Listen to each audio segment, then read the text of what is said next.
Welcome back to Georgia MSP. In this video, we'll go over how to back up your files in Windows using a built-in feature called File History.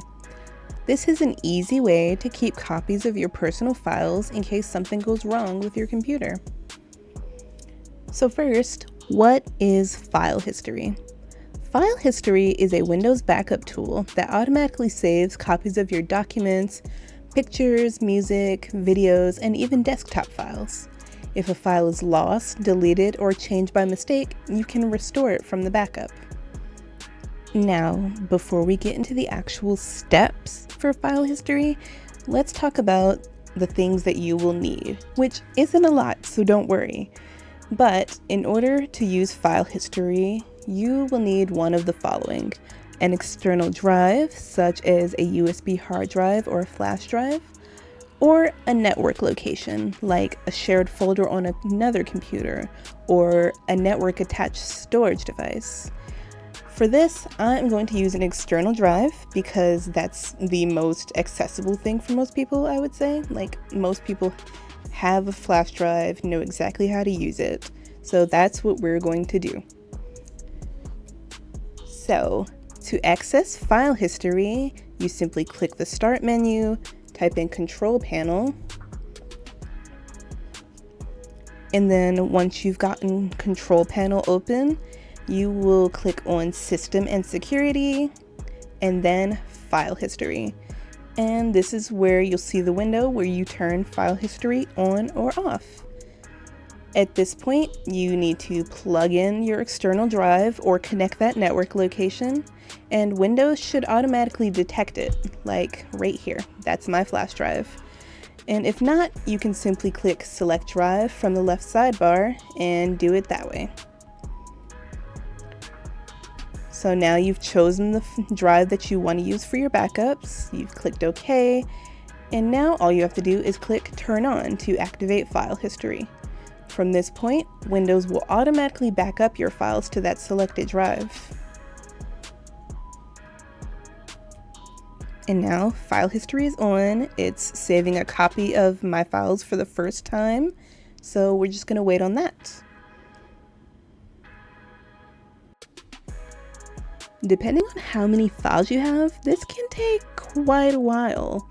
For me, it took a little over an hour and a half, but now I have a backup of all of my files as of 8/21/25, 1:14 p.m. And it's very easy to see these files. Once you have them, you just navigate to your File Explorer, click on your USB drive that you used, and then File History is right there. And you just navigate in, and all your information is right in these folders.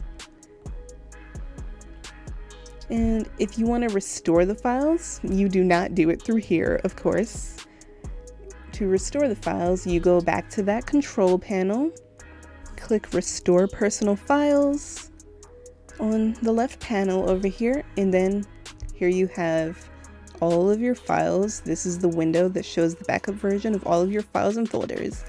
And you can just browse through them and select the file or files that you want to restore, and you can click the green Restore button right here. And since I already had the file in here, I can just replace it. But if you don't have that file, it's right there, and then it'll open up the File Explorer window with that file right there. And if you want to save somewhere else, of course, you can right-click the Restore button and click Restore To. And this will make it so you can send it to that new location. And now it's in my pictures. You can also manage how often File History backs up your files. You just go back to this File History window, click Advanced Settings, and here you can choose how often your files are saved. You can choose how long they keep those files. So if you don't necessarily want to keep that drive blocked up with XYZ for too long, you can change it to a month or 3, 6, up to 2 years or forever. So I'm going to go with daily, and then you just click Save Changes and it takes you right back to the original file history window. And that's it! You've just learned how to backup and restore your files using file history in Windows. Keeping backups is one of the best ways to protect your important documents, photos, and projects. If you found this video helpful, don't forget to like and subscribe for more quick Windows tips, and comment down below letting us know what other tips you would like to see. Thanks for watching!